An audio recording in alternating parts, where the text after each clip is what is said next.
Yesterday Upon the Stair by Pit Viper of Doom. Chapter 46.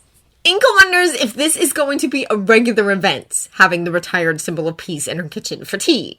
She ought to have expected it sooner, given his arrangement with her son, but she'd gone for months without so much as a whisper from him, to a few scattered but important conversations. Now here he is again, standing awkwardly in her home in clothes that, for once, aren't too big for his new form. Or his true form, rather. Inko wonders how open he's going to be about the fact that he's apparently been looking like this for the past 6 years. They sit down and Inko pushes a cup of tea toward him. "Is Izuku doing all right?" she asks. Izuku calls regularly and insists that he is, but it never hurts to get a second opinion. "Very well," All Might assures her. "He's up. The class is away today. They'll be taking the provisional license exams. That's why I had the time to arrange this meeting with you."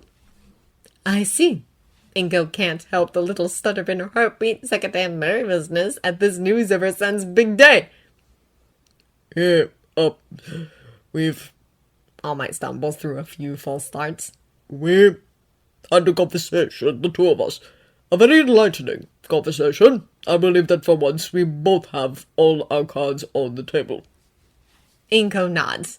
Izuku called her the night before, tearfully breathless in his relief just to tell her the news. "He told you," she says in a hushed voice, "about his quirk." All Might nods. "And?" His eyes slide downward as if ashamed of himself. It was a lot. I'm afraid that I didn't handle it very well at first. But luckily for both of us, young Izuku is persistent,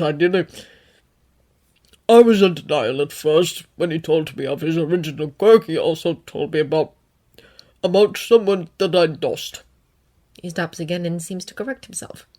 Someone that I thought I lost. "He mentioned that you had a ghost of your own," she says softly, hoping that she isn't overstepping. My old mentor, my predecessor, in fact. I thought that I had come to terms with her death years ago. It's strange to think that she is still here, that she has always been here. "It's a strange quirk," Inko says sympathetically. "You learn to live with things like that after a while, but it'll always be just a little strange." She turns her head to eye the electric air freshener filling the room with the scent of spring orchids, and the next room where there's soft music playing even though she isn't in there listening. Marino likes the spell, and Kurosawa likes the music.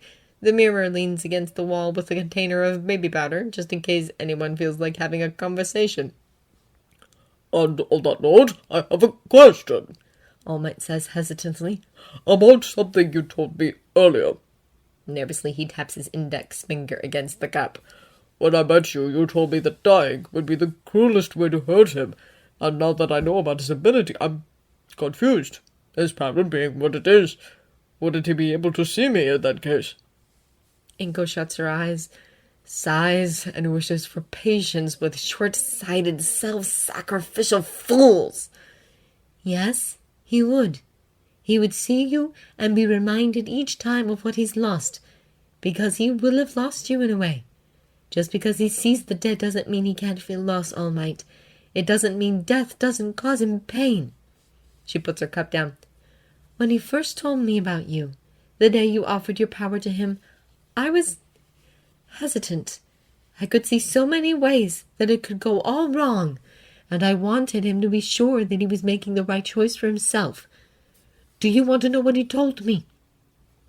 The former hero nods wordlessly.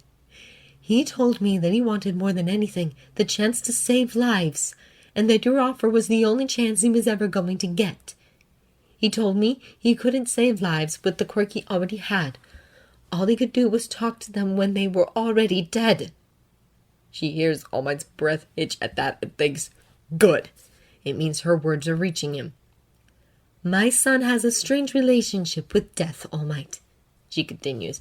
"I will never share that. Maybe no one will. But don't ever, ever think that it means nothing to him at all. Don't make that mistake for his sake or for yours." All Might nods, but she can see the familiar helplessness on his face of a man faced with something he cannot understand, but desperately wants to. "It's going to be all right," she tells him. "It's strange now, but you'll learn. Izuku will explain things if you ask. It's not often that he gets to speak freely about it with someone who isn't me. I don't even know where to start. All Might admits.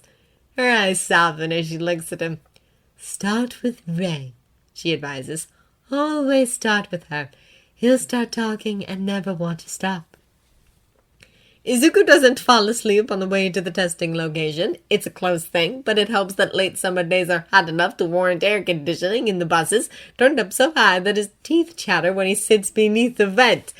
When the bus finally comes to a halt outside their destination, it's a relief to step back out into the warm sun for all of 5 seconds before he starts sweating again. You look like someone just insulted your mother, Todoroki says wryly. Without answering, Izuku steps around to his right side and sighs with relief. Todoroki's quirk is like its own air conditioner even when it's not activated, and the oppressive heat keeps it from being excessively chilly like the air inside the bus. That bad. Todoroki sounds mildly amused. It's like an oven out here, Izuku mutters, letting his head fall to Todoroki's shoulder. The fabric of his uniform is pleasantly cool. Don't fall asleep, Todoroki advises. Aizawa-sensei is saying something, addressing the class, and Izuku tunes in just enough to register that it's the normal gruff pep talk and general advice. There are students from other schools here too. If you want to make an impression and yell plus ultra with everyone, you might want to stand up straight. Reluctantly, Izuku raises his head, but he stays close enough to Todoroki to take advantage of his right side. He cocks an eyebrow at his friend, trying not to smirk too hard. Since when do you care about making a good first impression? Todoroki blinks, and for a split second, he looks almost offensive. What's that supposed to mean? Well, the first time you talked to me was when you walked up to me and offered me an ass kicking, but... Todoroki makes a show of trying to shove it, but it doesn't try very hard. Enough. A smile is trying to take over, judging by the way his mouth twitches. Besides, I just said an impression. I never said anything about making it a good one. To be fair, they have drawn a lot of attention from the other examinees.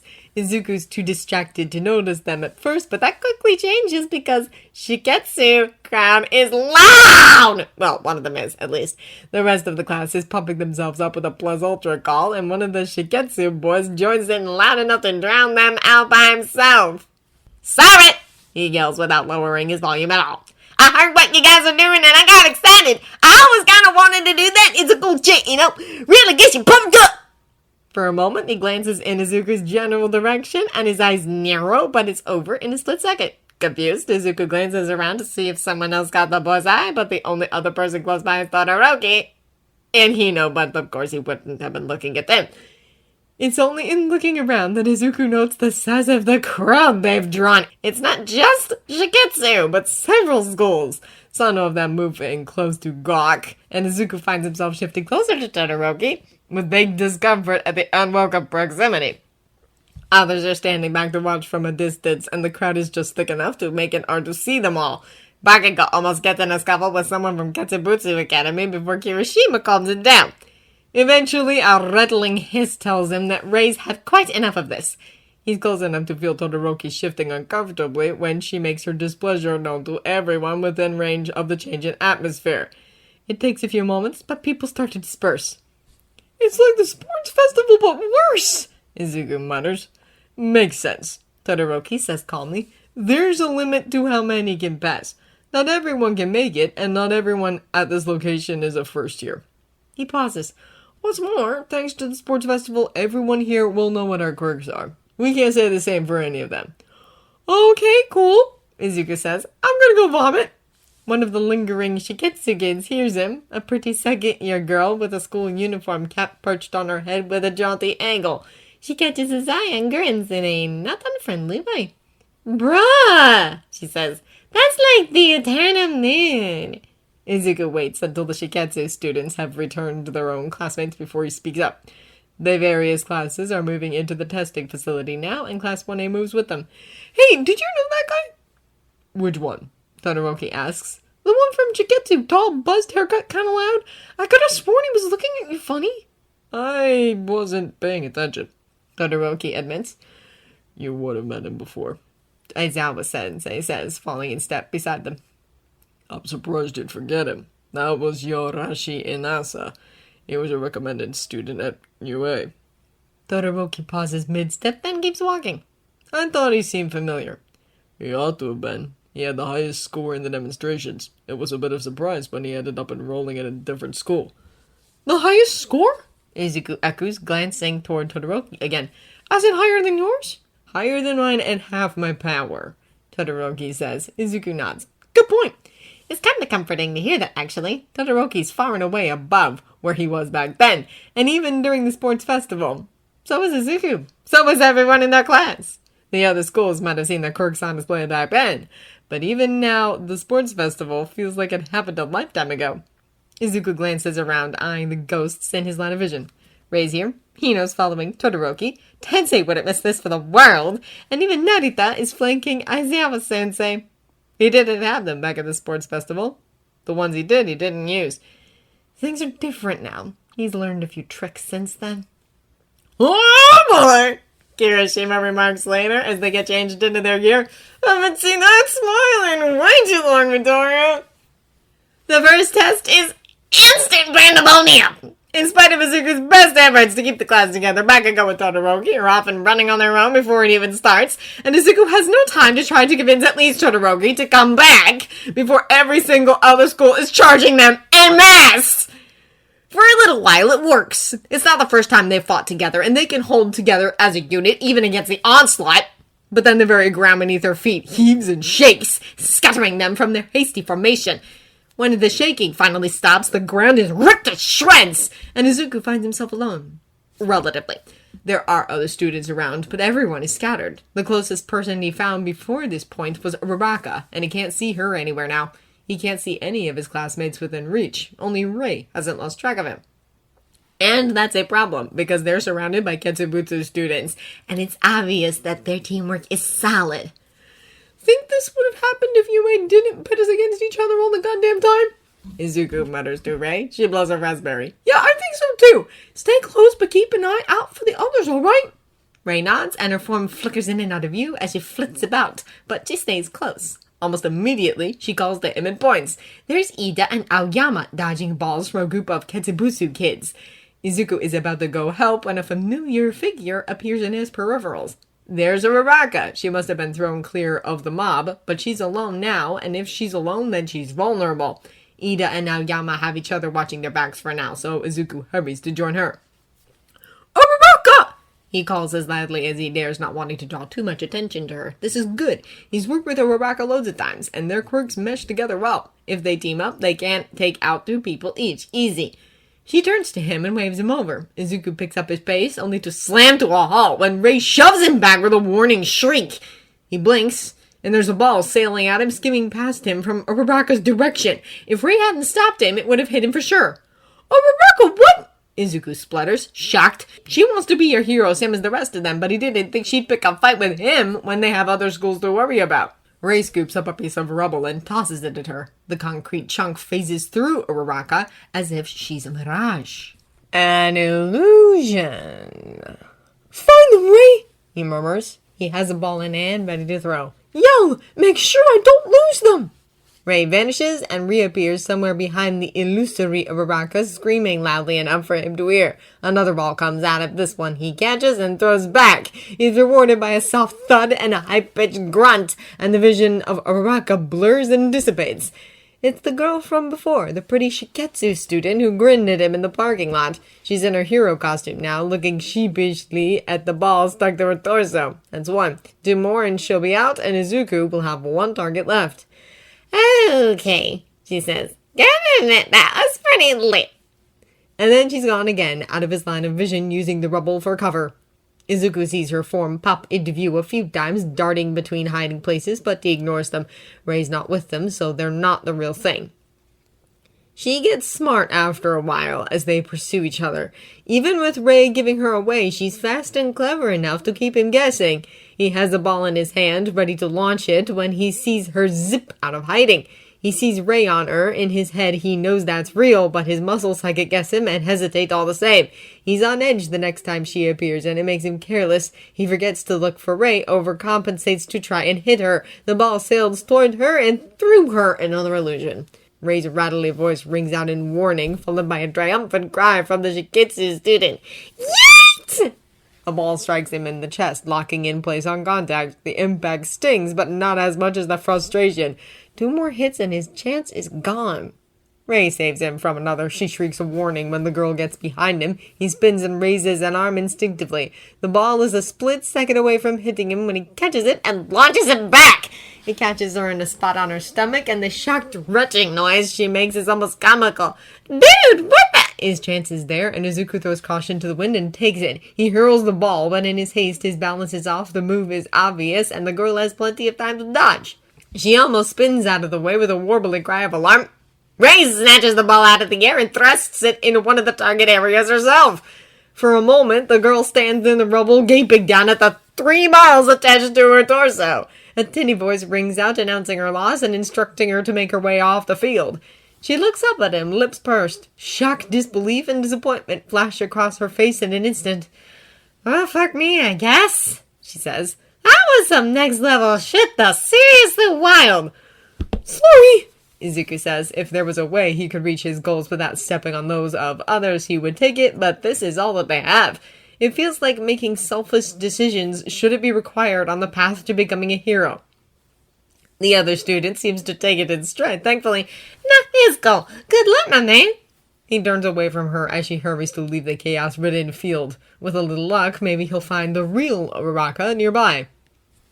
Shoto is the first in his class to leave the field with his place in the main exam secured. Months ago, back when his own advancement was his sole concern, this outcome would have left him either relieved or indifferent. But now he just feels restless. It's not that he thinks his classmates aren't capable, but the fact that his decision to strike out on his own worked out for him doesn't mean it worked out for everyone. And Midoriya's strategy had been a good one. There's no use pouting about it now. To compromise with himself, Shoto leaves the waiting area to wait by the entrance where passing students come in. He'll feel better once he sees his classmates come in successful. He feels eyes on the back of his head as he leaves and turns his head just in time to see Yoarashi and Naza glaring at him for a split second before turning away. Eventually, his classmates do trickle in. They arrive not all at once, but in groups. None of the people he knows come in alone, and that bothers him a bit. When even Bakugo comes in scowling with Kaminari and Kirishima flanking him, Shoto starts to wonder if he didn't miscalculate on this after all. To his relief, Midoriya arrives not long after, though the darkening bruise on his cheekbone is a little alarming. He's chatting with Uraraka and Sero and looks up to wave at Shoto as they come in. Oh, hey! You made it! Midoriya says brightly. I was a little worried about you all by yourself. Shoto shrugs as he falls in step with him. He hasn't seen everyone from Class 1A yet, but enough of them to ease his own worries. It wasn't too bad. Why am I not surprised that you managed to get injured? Uraraka snorts and elbows him lightly. Would it surprise you that he managed to get injured after we were done? Of course you did, Shoto says in a long-suffering voice. A cluster of other passing students pass them on the left, and he hooks his arm around Midoriya's to draw him out of their way. To be fair, I'm about 70% sure it was an accident, Midoriya says, and they apologized.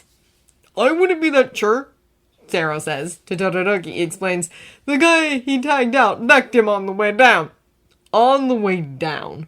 The 3 of us teamed up to take the last 4 we needed to pass, Uraraka explains. Deku got them into our trap, and me and Sero sprang it. The suspense is killing me, Shoto says. Midoriya nudges closer like he's sharing a joke. 2 words, he says with a touch of sheepish satisfaction. People balloons. Shoto stifles a laugh and it comes out as a snort instead. Not the most dignified noise, but it's quiet enough not to draw too much attention. Midoriya looks a little too pleased with himself. Once they reach the waiting room, Midoriya spots Kirishima and breaks off to go and congratulate him. Todoroki almost goes to join him, but he feels the hulking Shiketsu student eyeing him sullenly from another part of the room. I'm gonna go see who else is coming in, he says to Uraraka. Actually, that's a good idea, she says. Mind if I come with you? It looks like Tsuyu-chan isn't here yet. He nods and they make their way back down the hall. Wonder what that one guy's problem is with you, she remarks. That guy from Shiketsu, Yoarashi, I think? Did you go up against him in the first test? I never saw him, Shoto answers. Something tugs at the back of his mind, something important but uncomfortable, and he tries to turn the thought away. He's only just gotten himself to stop feeling dissatisfied. Uraraka shrugs and changes the subject, which he's grateful for. So, not to get ahead of ourselves or anything, but what do you think comes after this? For people with provisional licenses. Uraraka threads her fingers together. What happens after you get it? It's not a real license, more like a learner's permit, so will it change how we train or what? Oh, we'll be able to take on internships, Shoto answers. Didn't we do that after the sports festival? Not exactly, Shoto says. We weren't official interns, we were just shadowing heroes in the field. As interns with provisional licenses, we'd be given actual duties and responsibilities. The work experience week after the festival was education solely for our benefit. For interns, the expectation is that they offer something to the agencies that take them on, in return for gaining experience in the field. Like being a temporary sidekick? Uraraka asks. Sort of, yeah. It's a chance to show one's abilities and make connections with established heroes. A lot of new pros start out as sidekicks at agencies where they interned. How do you even... Oh, right, your dad! Are you going to intern with him after this? Does he even take on interns? Yes. A look of distaste crosses Shoto's face. He likes the free manpower, and it's a bit early to assume success, don't you think? Right, sorry, didn't mean to jinx you. It's just hard to imagine you not passing, you know? Same with Deku. Her eyes light up. You guys should try and intern together. It's a nice thought, I'll admit. Just because we're friends doesn't mean we have to. Internships are meant to be fun, they're meant to be educational. That's true, but you guys aren't just friends. You work really well together, too. Uraraka points out. And you spar all the time, so you know each other's fighting styles inside and out. I think it'd be nice to intern with a friend, you know? It's not just safe. If you're with someone you already work well with, then you'll look better in front of the pros, right? That is an excellent point. Perhaps not everything useful has to be unpleasant. I never thought of it that way, he admits. It's worth thinking about. I'll talk to Midoriya about it after this, if we both pass. You'll pass, Uraraka tells him with a smile. Just play to your strengths and you'll be fine. Uraraka's a good friend. No wonder she and Midoriya get along so well. His mood is ruined anyway when someone shoulder checks him on the way past, almost knocking him into Uraraka. Excuse me? Uraraka says pointedly, but the other girl simply tosses a glare over her shoulder at Shoto and keeps storming away. He recognizes her. She'd given him trouble out on the field. The 2 balls stuck to his chest were from her, but in the end his ice had kept her from getting close and he'd gotten her out himself. Apparently, Midoriya isn't the only one who has to deal with sore losers. These UA kids are too bad, Inasa decides. All in all, a pretty hot-blooded crowd, and Inasa likes to see that in people in general, but other hero students especially. The redhead with the hardening quirk is a guy after his own heart, and his grenade friend is a little scary looking, but Inasa likes his style. Even the creepy green-haired kid is kind of cool, even if he's a little chilly for Inasa's taste. He almost talked Inasa's ears clean off asking about his quirk, so maybe passions show up in weird ways for some people. Of course, he seemed pretty friendly with that one, so obviously there's no accounting for taste. In any case, the main exam is almost starting. Most of the students that passed the first test have left the waiting room already, including most of the UA class. Inasa's sorry to see that Kami didn't make it. Better luck next time. He's about to go out himself when a familiar cold voice speaks from behind him. Excuse me. Instantly, his mood drops again. Part of him wants to ignore it and move on, but that wouldn't be right. It'd be cowardly, and worst of all, it would be cold. Inasa might not like the guy, but he's not going to stoop to his level. So he turns around, looks down at Todoroki Shoto's frigid, mismatched eyes, and restricts his scowl to a wrinkle of his nose. Yeah! Did I do something to you? Todoroki asks. It seems like you have a problem with me. Inasa wants to laugh in his face. He doesn't remember. Of course he doesn't remember. To be fair, it was tiny in hindsight. Less than a minute of interaction, only a handful of words passed between them. But it meant everything to Inasa, while it means nothing to the one standing in front of him. He knows for a fact that Endeavor wouldn't remember either. You probably hear this a lot, he says. But you really take after your dad, don't you? Todoroki's eyes go even colder, and Inasa's gut twists in distaste. That's the eyes, he says. I've seen them on both of you, and they're the same. My eyes. Todoroki's face is different, from bland, aloof curiosity to something glistening and cold and dark. His eyes flash with anger, and he pushes past Inasa and moves on to the next testing area. He brushes past by a girl from a different school, one of the students who didn't make it past round 1. She sidesteps to keep out of his way and shoots a positively venomous look at the back of his head. So, he hasn't changed much, apparently, and he's out making more enemies, too. And no wonder if he makes faces like that. Heroes shouldn't look like that. They're supposed to be passionate, fiery, wholehearted in everything they do, not cold and aloof like they think they're better than everyone. The girl keeps glaring at Todoroki, and that's a comfort. At least he's not the only one who sees it. The main exam is almost uncomfortably familiar. They step out into a war-torn cityscape, streets torn to shreds, buildings fallen down or in the process of falling, smoke darkening the sky. The sound of thunder fills the air from crumbling architecture and localized explosions from ruptured gas lines and fires. The wreckage is strewn with victims, far more wounded and terrified civilians than Izuku can count. It's Camino Ward all over again. And Izuku has the distinct impression that this was completely intentional on the part of the proctors. It's all simulated, of course. There are companies and businesses devoted to constructing disaster scenarios for the purpose of training nascent heroes. Every hapless victim before them is an actor, slathered in makeup and trained to play their part and evaluate the students responding to the artificial crisis. Izuku trades glances with his classmates and with any ghosts he knows among them. He tries to catch Todoroki's eye, but his friend seems focused elsewhere at the moment. He shifts close enough to nudge him. Hey! Todoroki twitches. What? That's odd. Izuku frowns, worried. You okay? His friend presses his lips together and nods. It's nothing.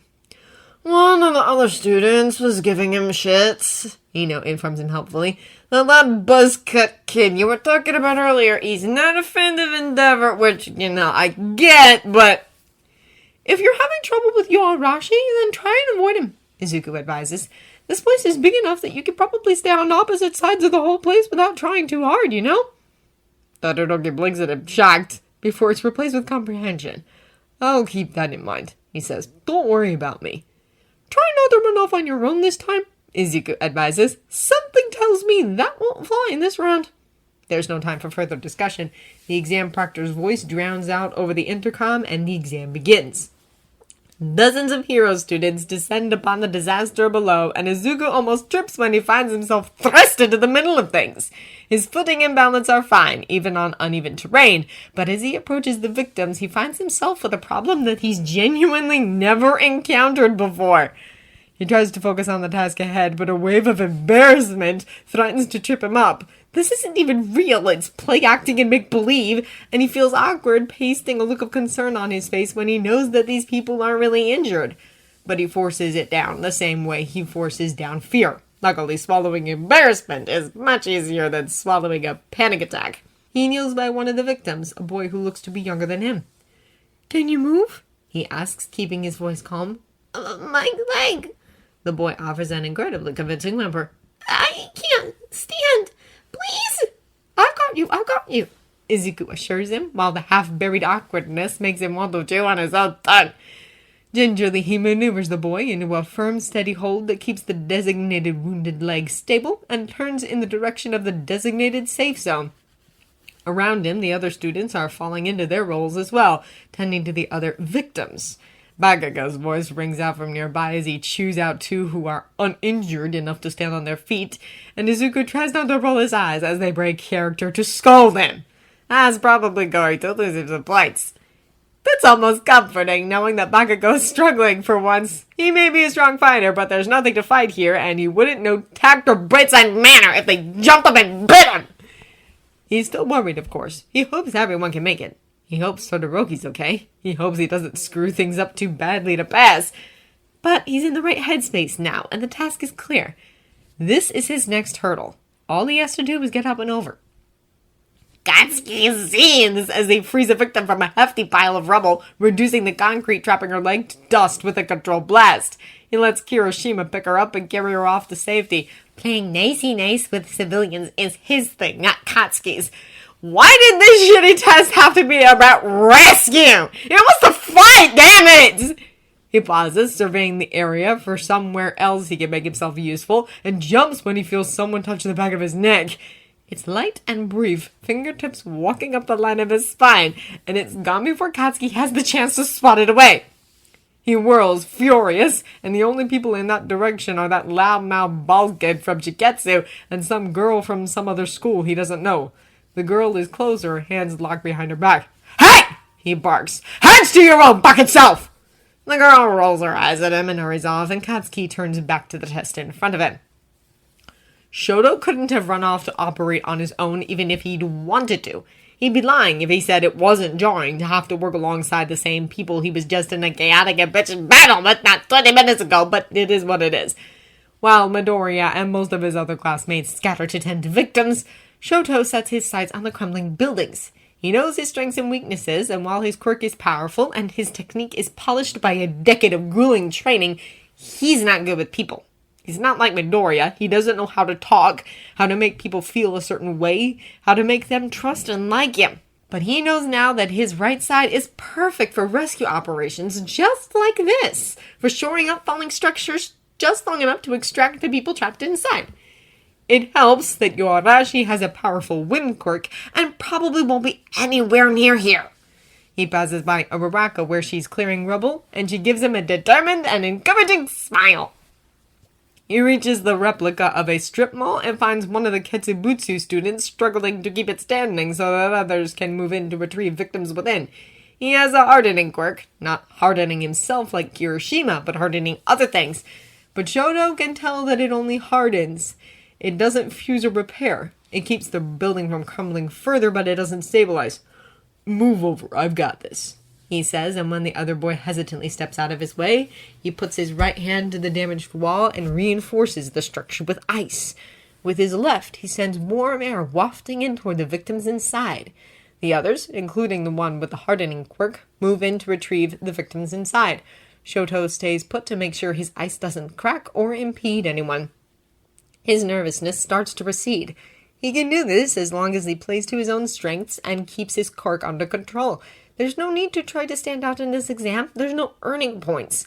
They start with a set number and lose points for mistakes. As long as he doesn't screw anything up, he'll be fine. Throwing your weight around already, aren't you?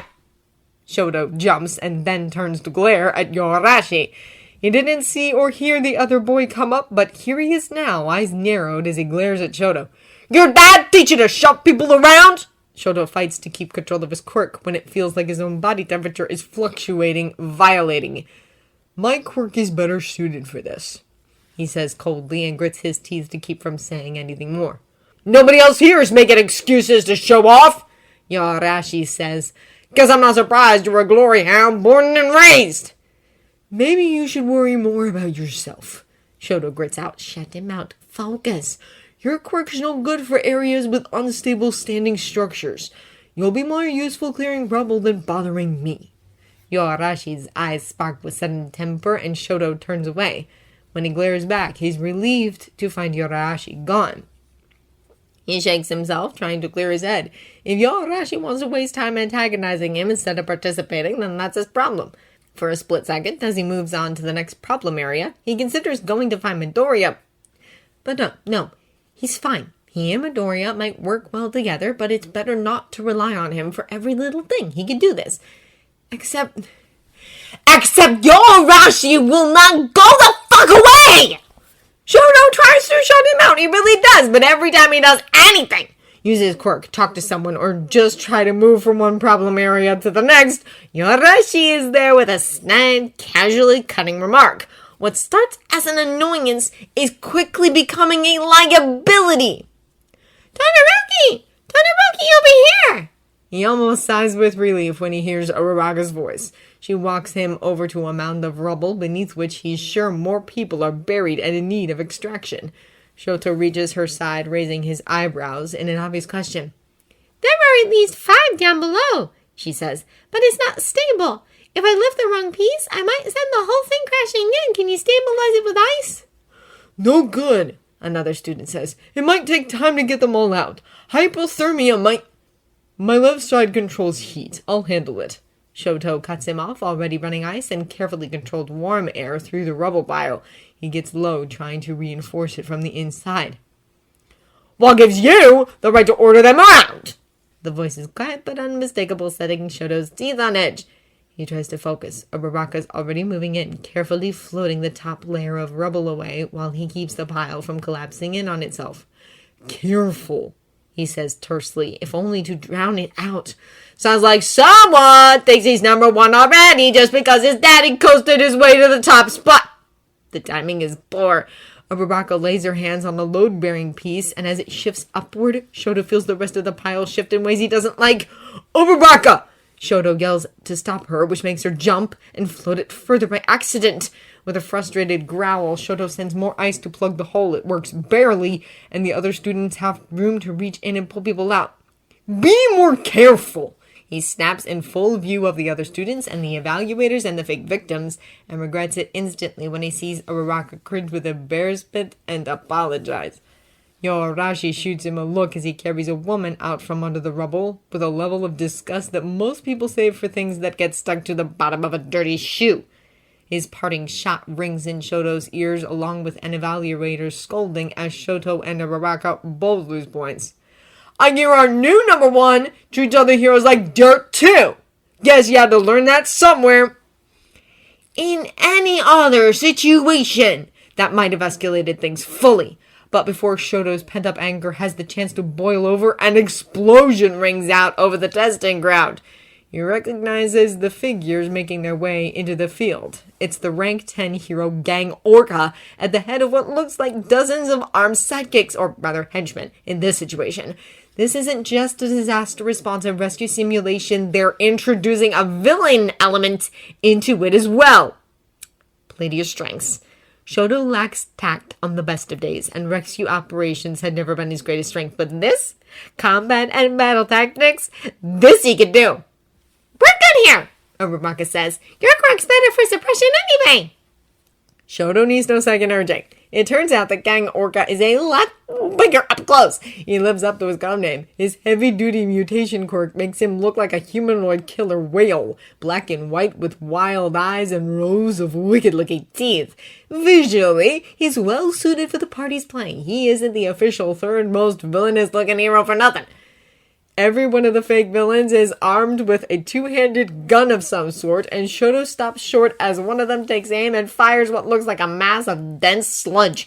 A hasty wall of ice catches most of it, though some of it flecks harmlessly on Shoto's costume and hardens. Some kind of quick-drying cement. Harmless, but good for subduing an opponent. Already they're getting shots off, taking out other examinees rushing to stop them.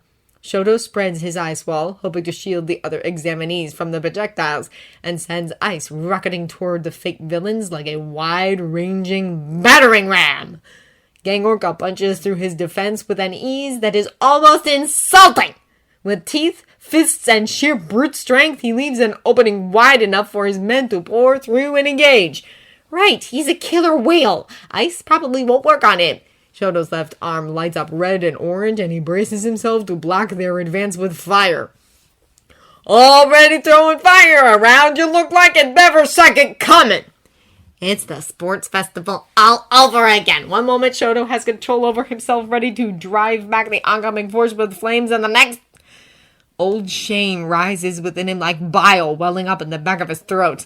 Disgust chokes off his fire, heedless of commands from his brain, and the flames peter off into a blast of hot but harmless air.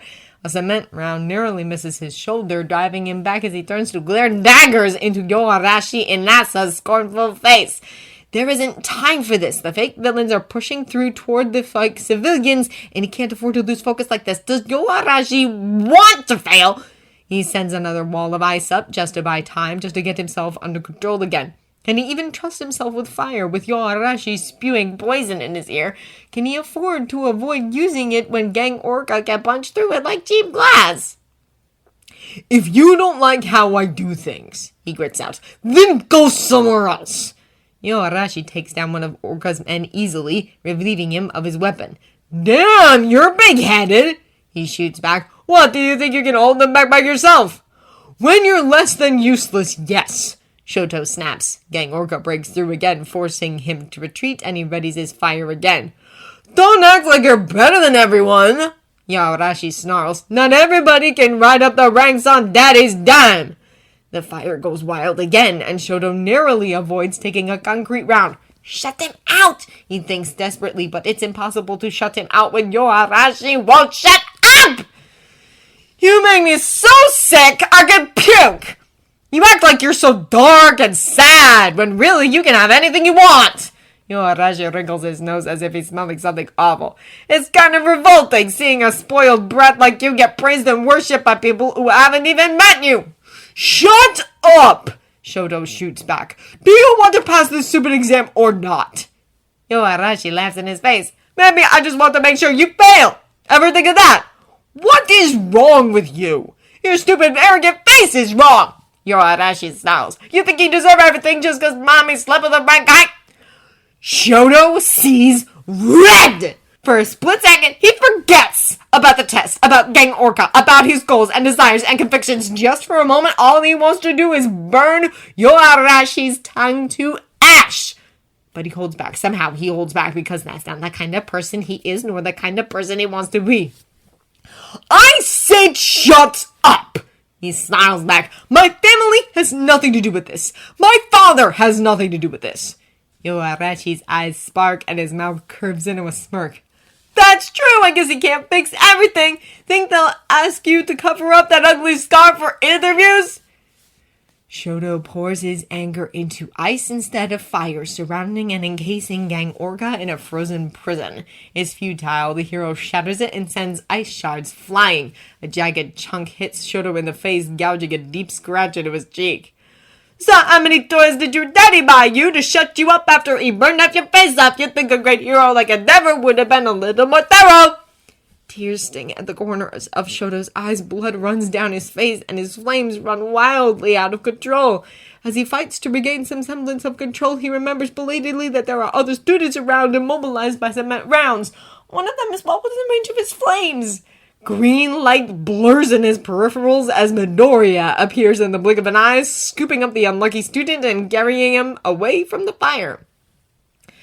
Sakamana Kugo, otherwise known as Gang Orca, is utterly mystified. This isn't the first time he's been called in to play the villain in license exams. He's seen fledgling heroes fail for a number of reasons: incompetence, inexperience, arrogance, and the like. But he's never seen anyone grind things to a halt just to pick a fight with a fellow test taker. And yet the two otherwise promising students before him are doing exactly that. He can't hear what's being said between the roar of Todoroki Shoto's flames and the skirmish going on all around him. But it doesn't really matter what they're arguing about. Either way, their chances of passing at this point are slim to none.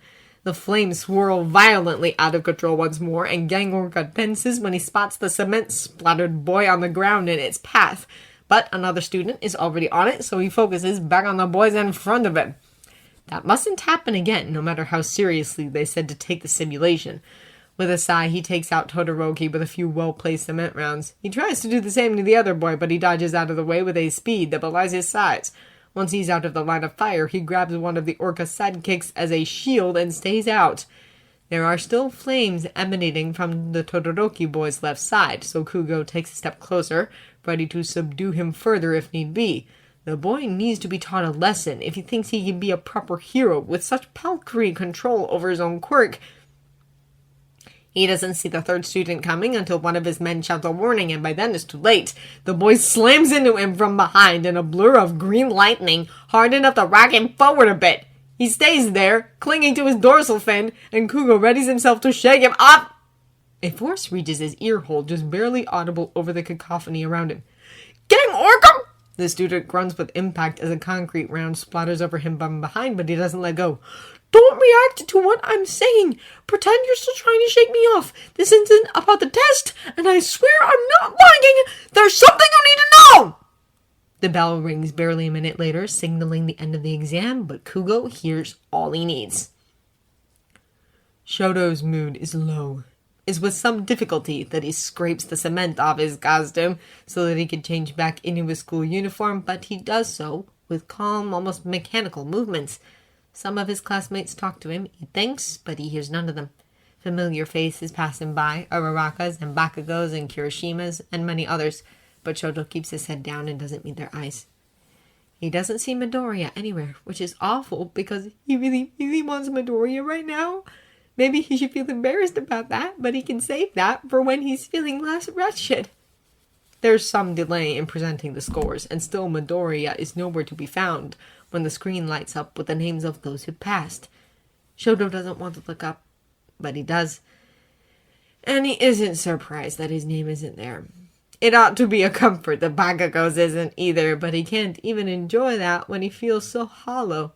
Slowly, he shifts away from his classmates. There are too many solemn looks, pitying looks, sympathetic looks, as if he deserves sympathy, which he doesn't, not for failing this test, not after he let himself get goaded by another student and nearly injured someone by losing control of his own quirk. Midoriya would probably protest if he heard Shoto say that. Where is Midoriya?